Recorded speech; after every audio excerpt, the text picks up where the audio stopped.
Сәлеметсіздер ме? Бүгінгі дәріс сабағымыздың тақырыбы қылмыс құрамы. Дәріс сұрақтары. Қылмыстық құқық бойынша қылмыс құрамының түсінігі. Қылмыс пен қылмыс құрамының ара қатынасы. Қылмыс құрамының түрлері және қылмыс құрамының элементтері мен белгілері. Бірінші сұрақ. Қылмыс пен қылмыс құрамы өзара тығыз байланысты, бірақ бір-біріне ұқсамайтын қылмыстық құқылық түсініктер.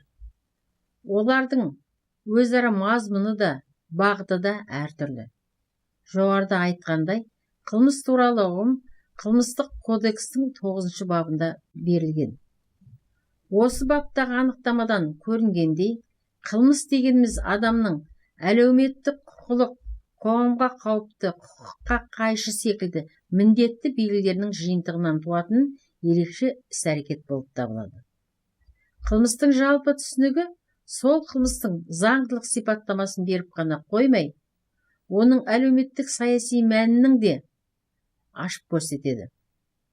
Өмірде қылмыстық құбылыстар әр нысанда көрініс тауып, немесе әртүрлі болғандықтан, қылмыстық заң қылмыстың жалпы түсінігімен бірге нақты қылмыстардың түсінігінде қарастырған.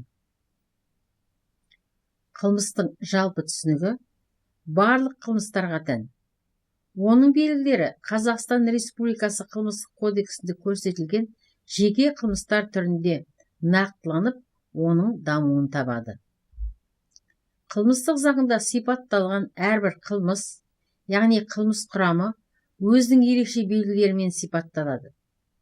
Қылмыстың құрамы бұл қылмысты іс-әрекет емес, тек соның нысанын сипаттайтын түрі ғана.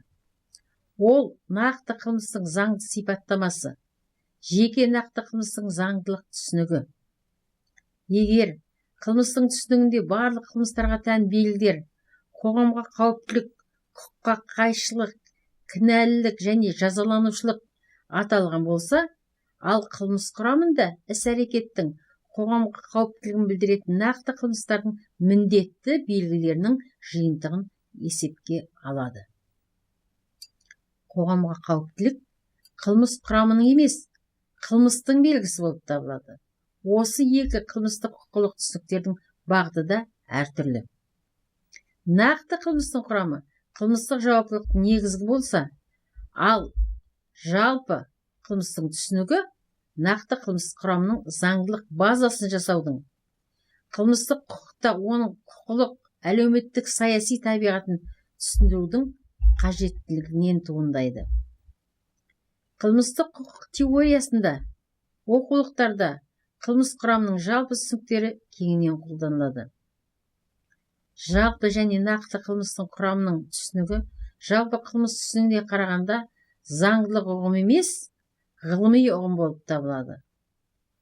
Бұл ұғым теорияда нақты қылмыстардың түсінігінен, қылмыстың нақты құрамының жинақталған белгілері арқылы анықталады. Және өз бойында жалпылама барлық қылмыс құрамының белгілері мен элементтерін сипаттап көрсетеді.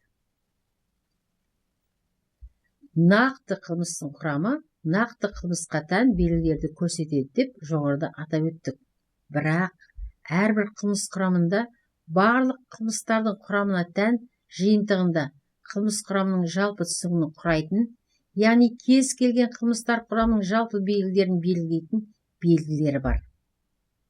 Қылмыстық құқық теориясы әрбір қылмыста болатын 4 түрлі элементтерді, қылмыстың объектісін, қылмыстың объекттік және субъекттік жақтарын, субъектісін атап көрсетеді.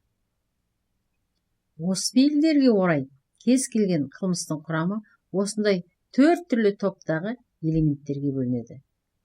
Әрбір қылмыс құрамында оның объектісін, объективтік, субъективтік жақтарын және субъектісін бейнелейтін белгілері міндетті түрде болады. Осы элементтердің әр қайсысы қылмыстың құрамдас бөлігі болып табылады. Сондықтан да осы элементтерінің біреудің жоқ болуы қылмыс құрамының мүлде және қылмыстық жауаптылыққа негіздің де жоқ екендігін көрсетеді. Қылмыстың құрамының жалпы түсінігі барлық қылмыс құрамына тән осы 4 түрлі элементтермен сипатталады. Қылмыстың осы немесе басқа элементтерін сипаттау тиісінше қылмыс құрамының элементтерін сипаттау деп аталады.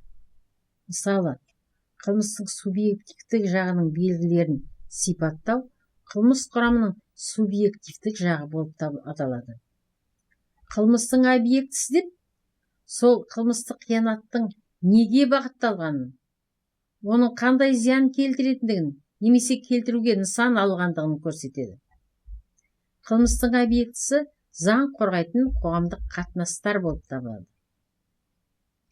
Қылмыстық құқықта олар шартты түрде жалпы, топтық және тікелей объекті болып бөлінеді. Қылмыстың объектісін сипаттайтын қылмыс құрамының белгілерін дұрыс анықтаудың қоғамға зиянды іс-әрекеттің сипаты мен дәрежесін белгілеу үшін және оны саралау үшін маңызды орын алады. Қылмыстың сыртқы пішінін, көрінісін сипаттайтын белгілерінің жиынтығы қылмыстың объективтік жағын құрайды. Объективтік жағының белгісіне ең алдымен қоғамға қауіпті мінез-құлық актісінің сыртқы көрінісі, яғни адамның әрекеті немесе әрекетсіздігі жатады.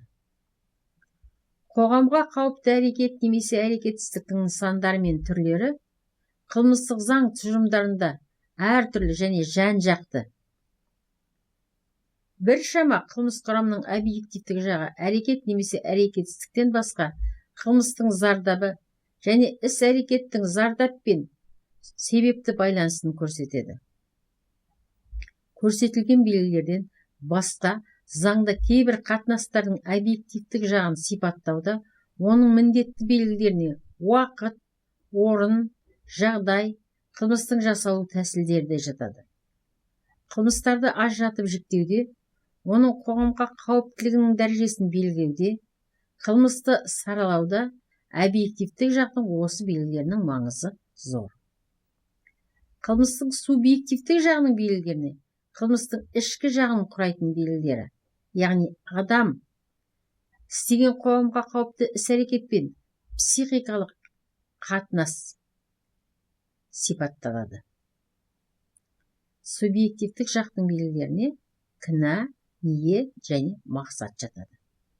Кінә екі түрлі нысанда қасақаналық және абайсыздық түрінде көрініс табады.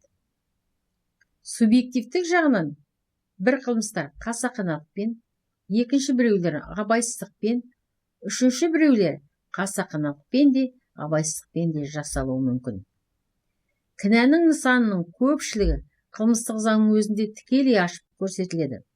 Ал көрсетілмеген жағдайда олар қылмыстың құрамының белгілеріне талдау жасау арқылы анықталады. Кейбір қылмыс құрамының субъективтік жағының белгілеріне қылмыстың ниеті мен мақсаты да жатады. Мысалы, пайдақорлық ниетпен кісі өлтіру, басқа қылмыстың ізін жасыру мақсатында кісі өлтіру. Қылмыс құрамының субъективтік жағының белгілерін анықтау, қылмысты саралауда, қылмыстың және қылмыскердің қауіптілік дәрежесін анықтау үшін және жаза мөлшерін белгілеу үшін аса маңызды болып табылады. Қылмыстық заң бойынша қылмыстың субъектісі болып, қылмыстық жауаптылыққа тартылуға кез келген адам жатады. Қылмыстық жауаптылыққа иесі дұрыс, қылмыс жасаған уақытта 16-ға, кейбір қылмыстар үшін 14-18-ге толған жеке адамдар жатады. Сонымен кез келген қылмыс құрамының субъектісінің жалпы белгілері болып, жеке адам, есі дұрыс адам, белгілі бір жасқа толғандар саналады. Қайсы бір қылмыс құрамдар үшін жауаптылыққа осы жалпы белгілерден бөтен қосымша белгілер болғанда ғана жол берілуі мүмкін. Әдетте мұндай қосымша белгілер осы қылмыс үшін жауап беруі мүмкін адамдардың шеңберін шектейді. Мысалы, пара алудың субъектісі болып тек қана мемлекеттік органдардың адамдары ғана. Ал әскери қылмыстың субъектісі болып әскери қызметшілердің болуы, қылмыстың субъектісін белгілейтін белгілердің қылмысты саралау үшін қылмыстық жауаптылық мәселесін шешуде және жаза тағайындау мөлшерін белгілеуде маңызы зор. Осы тұрғыдан алғанда, қылмыстық құқық теориясында қылмыстың құрамының жалпы түсінігі, қылмыс құрамының қажетті міндетті белгілері және факультативті белгілері болып өзгешеленеді. Мұндай өзгешелену қылмыс құрамының мазмұнын ашуға, қылмысты іс-әрекетті дұрыс саралауға көмектеседі. Қылмыс құрамының қажетті міндетті белгілер дегеніміз бұл кез келген қылмыс құрамында болатын белгілер. Ондай белгілердің кем дегенде біреуінің болмауы қылмыс құрамының мүлде болмауының көрінісі болып табылады. Мұндай белгілерге жататындар әрекет немесе әрекетсіздік, кінәнің нысаны, адамның есі дұрыстығы және оның белгілі бір жасқа толуы. Қылмыс құрамының факультативті нышандары дегеніміз бұл заң шығарушының кейбір қылмыс құрамдарын сипаттау үшін қолданатын белгілері болып табылады. Факультативтік белгілерге жататындар уақыт, қылмыс істеу тәсілі, қылмыстық ниет пен мақсат, қылмыс заты, қылмыстың арнаулы субъектісі, қылмыстың зардабы, себепті байланыс. Егер факультативтік белгі сол немесе басқа бір құрамда атап көрсетілсе, онда ол өзінің мәні жағынан осы құрамның қажетті негізгі белгісіне айналып кетеді. Мысалы, басқа біреудің мүлкін тонауды алсақ, мұнда тонаудың тәсілі мүлікті ашықтан ашық алу. Ол қылмыстың белгісі. Егер факультативті белгісі қылмыс құрамында енгізілмесе, онда ол қылмысты саралауға әсер етпейді. Тек қана қылмыстық құқылық жаза белгіленгенде есепке алынады.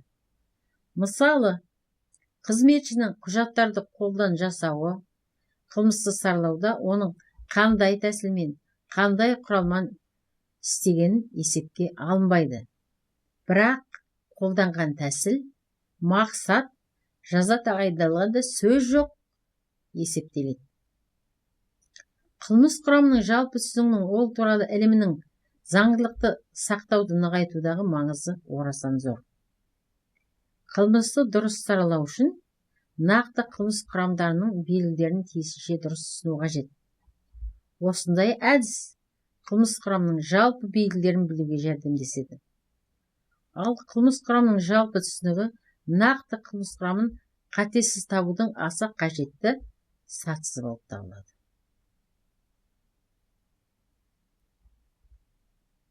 Келесі сұрақ. Жекелеген қылмыс құрамының мазмұнын терең ашу, олардың белгілерін анықтауды жеңілдету және нақты істелген іс-әрекетті дұрыс саралау мақсатымен қылмыс құрамының түрлері нақты белгілер бойынша өзара бөлінуі мүмкін. Қылмыстық құқық ғылымында мұндай бөлінудің негізі ол біріншіден іс-әрекеттің қоғамға қауіптілігінің дәрежесі, екіншіден қылмыс құрамының сипатталу тәсілі, үшіншіден қылмыс құрамының құрылысы есепке алынады. Іс-әрекеттің қоғамға қауіптілігінің дәрежесі мен мәніне қарай құрамдар негізгі жауаптылықты ауырлататын қылмыс құрамдары және жауаптылықты жеңілдететін қылмыс құрамдары болып бөлінеді. Негізгі қылмыс құрамы деп іс-әрекеттің белгілі түрі бойынша оның негізгі тұрақты белгілерінің болуын айтамыз.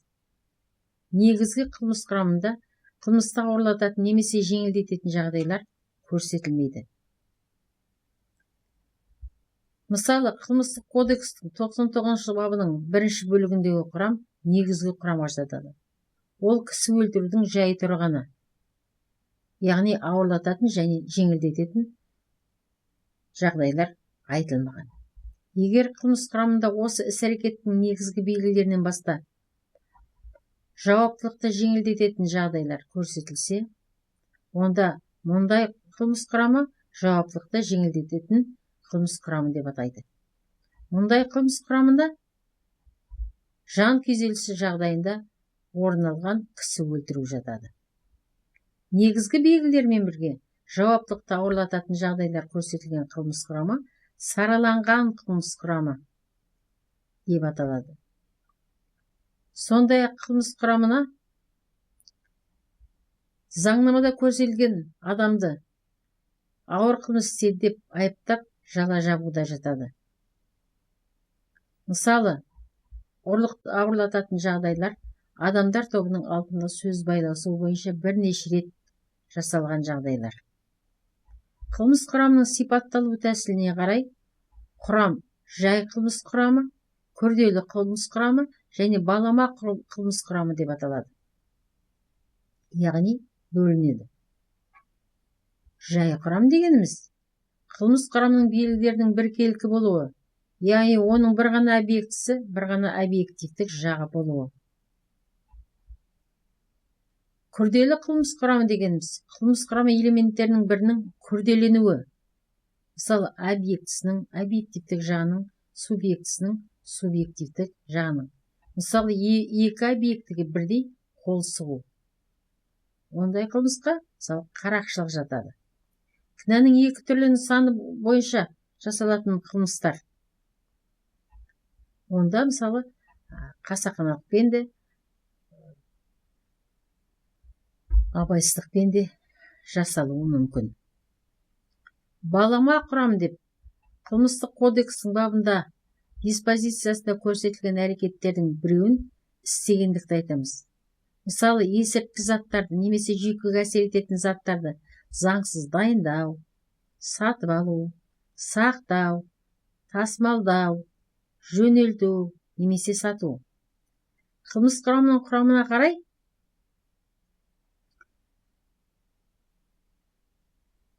жай құрамды қылмыстарды бөлудің практикалық маңызы ерекше. Осы белгі бойынша қылмыс құрамы материалды, формальды және келте құрамды қылмыс болып бөлінеді. Яғни бұл қылмыс құрамының құрылысына қарай бөлінуі. Іс-әрекеттің нәтижесінен болатын зардап қылмыс құрамында көрсетілсе, ондай қылмысты материалдық қылмыс құрамы деп атайды. Ондай қылмыс құрамы әрекет немесе әрекетсіздік жасалған уақыттан бастап қана емес, заңда көрсетілген қылмыстың зардабы болатын уақыттан бастап аяқталған деп санайды. Мысалы, қызмет өкілеттілігін теріс пайдаланып қиянат жасау. Ал формальды қылмыс құрамы деп зардабы болмайтын қылмысты айтамыз. Формальды қылмысқа жататындар, яғни формальды құрамға жататын қылмыстар пара беру, қызмет жөніндегі жалғандық. Пара беру, параны кез келген санда белгілеген уақыттан бастап, белгілі бір зардаптың болған-болмағандығына қарамастан аяқталған қылмыс болып саналады. Кейде заң шығарушы қылмыстың аяқталған уақытын алдын ала қылмысты әрекет сатысына жатады. Яғни қылмыстық әрекет етілген уақытқа жатқызады. Мұндай құрылымда қылмыс құрамын келте құрам деп атайды. Келте құрам адамның иммун тапшылығын, яғни иммун тапшылығы вирусын жұқтыру қаупінде қалдыру. Міне бұл келте құрам. Бұл құрам бойынша заң шығарушы аяқтау уақытының оның зияндылығына байланысты басталған сатысына көшеді.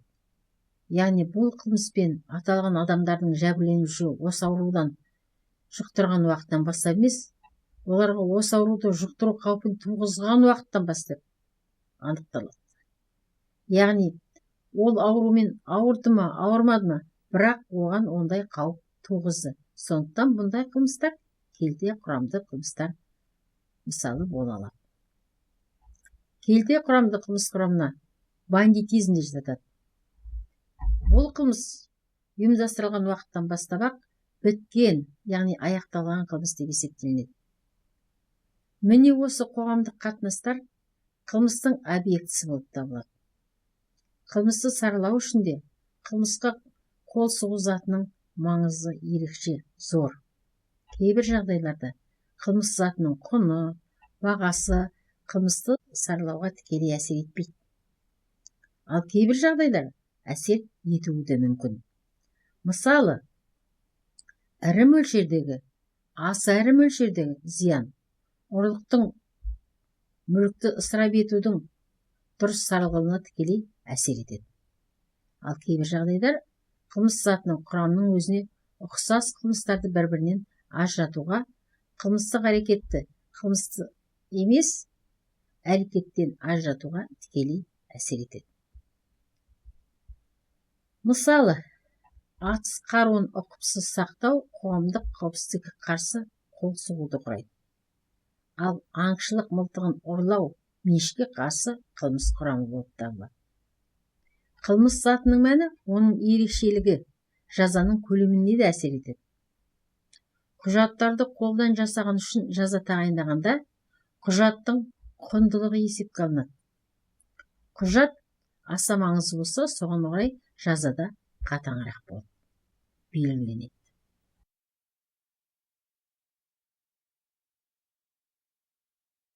Үшінші сұрағымыз. Қылмысты қол соғушылықта қылмыс заты әртүрлі күйге душар болады. Біреудің меншігін қылмысты жолмен иемденсе, сол мүлік бастапқы түрінде қала береді. Өзінің материалдық құндылығын жоғалтпайды. Мысалы, ұрланған ақша бәз-баяғы қалпында сақталуы мүмкін. Кейбір жағдайда қылмыстың заты, мысалы, азық-түлік өнімдері өзгеріске түсуі немесе бұзылып кетуі мүмкін. Қылмыстың барлығында қылмыс затын кездестіре бермейміз. Кейбір қылмыстарда, мысалы, мемлекетке опасыздық, бұзақылық, әйел зорлау, қорлау, қиянат жасау сияқты қылмыс құрамында қылмыстық қол соғудың заты жоқ. Қылмыстың құралы дегеніміз, қылмыскердің сол құрал арқылы қылмыстың затына қол соғып әсер етуін айтамыз. Мысалы, атылатын қару кісі өлтіруде, шабуыл жасап тонауда қылмыстың құралы ретінде пайдаланады. Бір зат бір қылмыста қылмыстың заты болса, екінші қылмыста қылмыстың құралы болып кетуі де мүмкін. Мысалы, тапанша ұрланғанда ол қылмыстың заты ретінде, ал оны пайдаланып шабуыл жасағанда қылмыстың құралы болып саналады. Қылмыс заты кей жағдайда заңның өзінде көрсетілуі мүмкін. Мысалы, қымбат металдардың, табиғи асыл тастардың немесе інжу маржанның заңсыз айналымы үшін қылмыстық жауаптылық туындайды. Осы бапта қылмыстың заты заңның мәтінінде айқын көрсетіліп тұр. Кейбір реттерде қылмыстың объектісіне қол соғу қоғамдық қатынастың субъектісіне әсер ету арқылы өз көрінісін табады. Мұндай жағдайда қоғамдық қатынастың субъектісі оның жәбірленушісі болып табылады. Өйткені жәбірленушіге әсер ету нәтижесінде соған материалдық, моральдық немесе басқадай зиян келтіруі мүмкін. Мысалы, қорлау. Қорлау арқылы кінәлі адам негізгі объект адамның жеке басына қол соғу арқылы жәбірленушінің ар-намысы, қадір-қасиетіне әдепсіз түрде кемсіту арқылы моральдық зиян келтіреді. Бүгінгі дәріс сабағымыз осы. Сау, саламат болыңыздар. Назар қойып тыңдағандарыңызға рахмет.